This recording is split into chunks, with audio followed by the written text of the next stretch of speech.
Hey guys, Shelly here. Today I wanted to just sit down and talk to you for a few minutes about when to work out and when not to.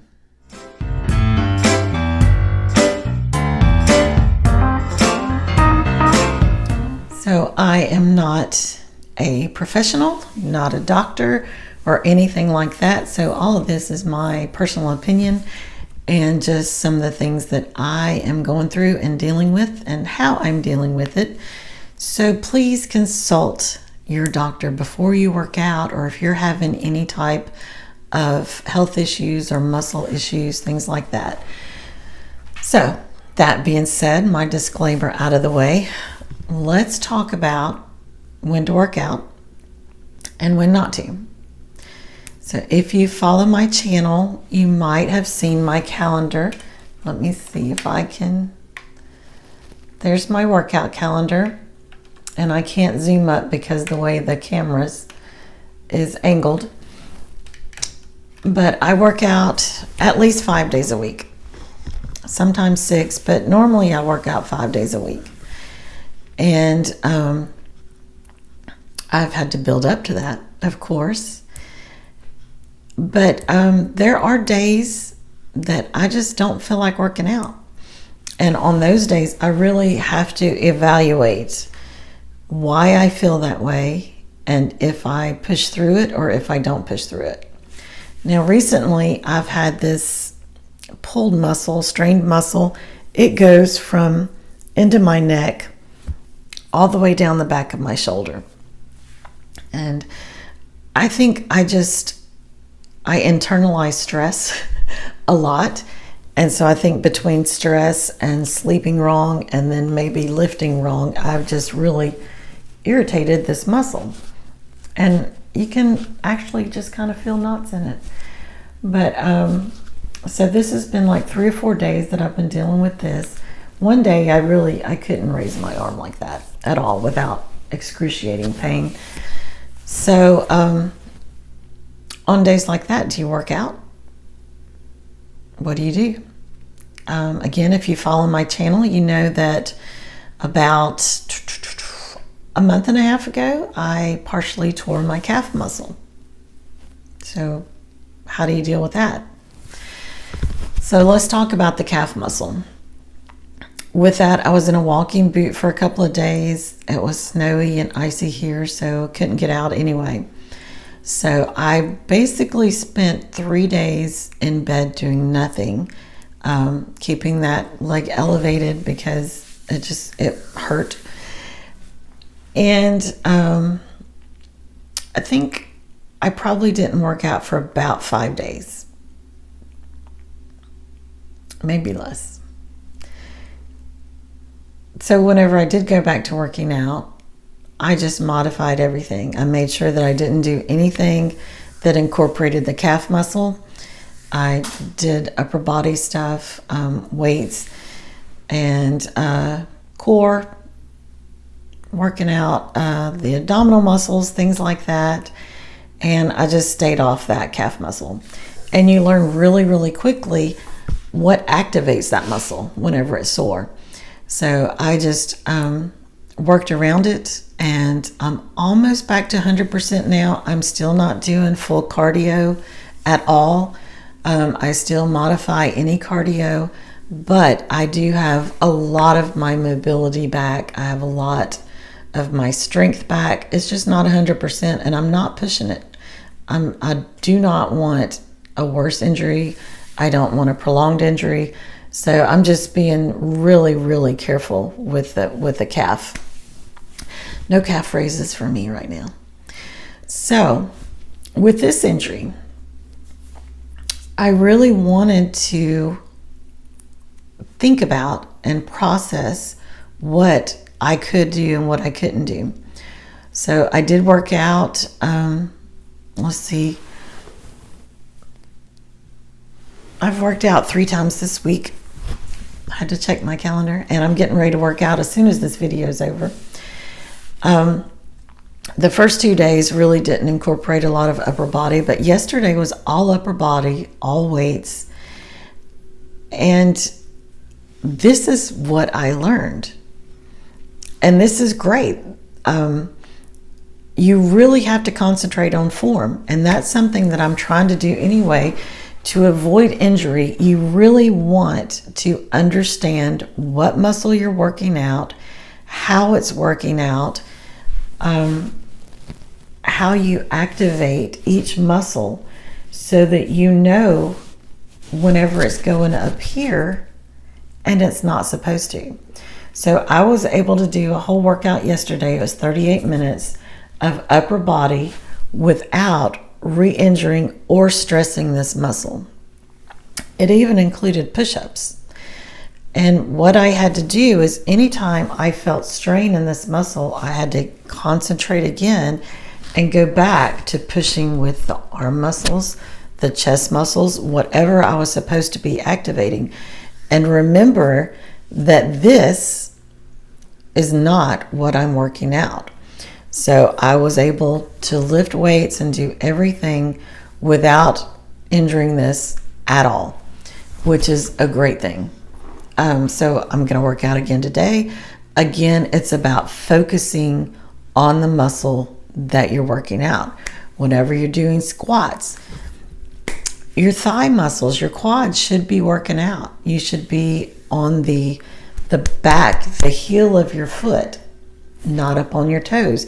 If your weight is balanced on your toes, that's going to activate that calf muscle, which is not a part of a squat. So things like that are what you need to learn. So when do you not work out? I think a lot of that, excuse me, is listening to your body. There are days when I'm tired that I don't feel like working out, and I push through and I work out anyway, because I know that after I work out, I'm going to feel better and more energized and can go on with my day. There are other days when my body is just telling me, no, I need rest. And I'm really learning to take those days of rest, give my body a break, and go back the next day. If the next day I'm still not feeling it, I really sit down and evaluate why. Is it emotional? Am I going through things that is affecting the rest of my life to where I just am not feeling motivated? Or is it my body screaming that I've overdone it and I need a break? Right now it's spring, and so I'm getting the garden ready, doing a lot of yard work. So if I do that and I come in the next day and I'm not feeling it, is it because I'm tired? Or my body is just saying, not today. So learn to listen to your body.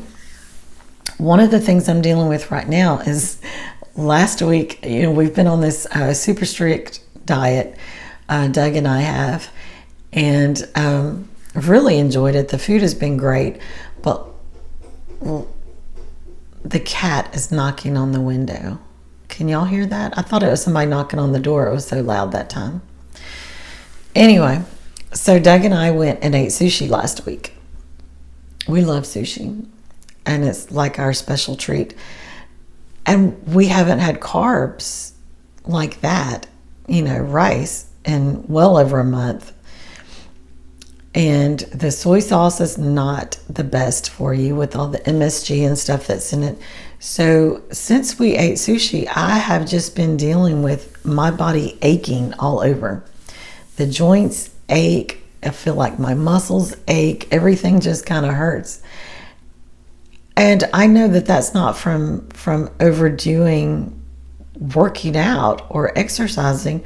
That is from my food choices. So there's no reason that I can't work out. There is more reasons to make better food choices. And I don't mind. I think it's okay to splurge every now and then and get something that's off our normal plan. But I am learning that some things just aren't worth it. If it's going to impact my body that much and how I feel, it's not worth it. So that's a completely different story. So another thing you need to consider especially, well, I guess if you're doing cardio too. I'm not huge on cardio, even though I do include it in my workouts. I love lifting weights. With weightlifting, you need to learn to distinguish the types of pain. There is a soreness and a fatigue from using your muscles and using heavier weights and things like that. And then there's pain. Cat's knocking again. I guess I'll go let him in before it rings again. So be right back. Okay, I'm back with you. It did start raining and both of the cats wanted in. So, all right, back to working out. Sometimes there is pain whenever you make a specific move or you have too much weight. Whenever you feel a sharp pain, any type of really intense muscle pain, you stop immediately.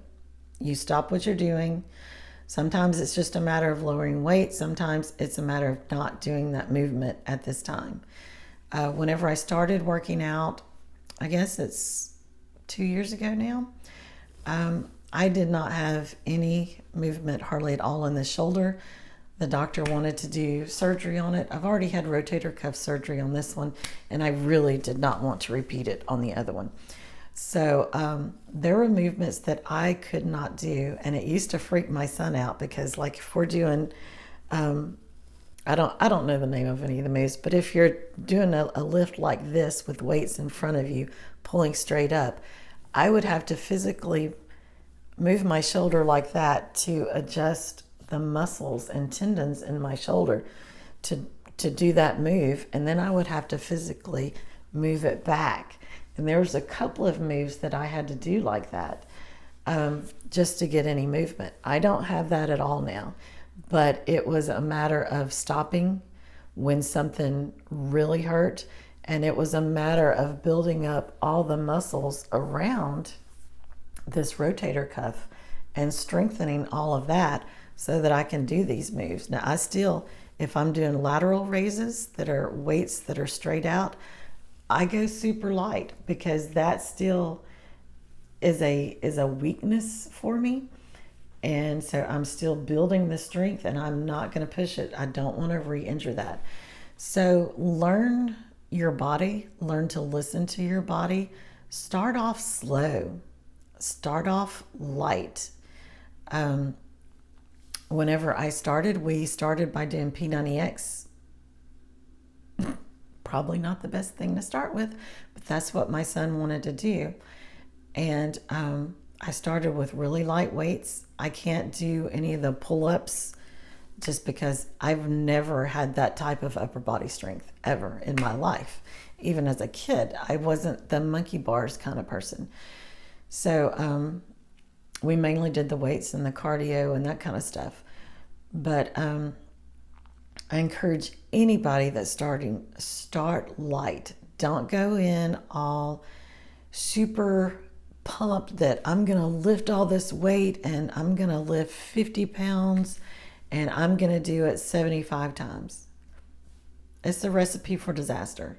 Start light, start on short reps, and build your muscles up. Even if you have muscles, even if you're active, whenever you start a different program or you start using different muscles, you need to start slow so that you don't injure yourself.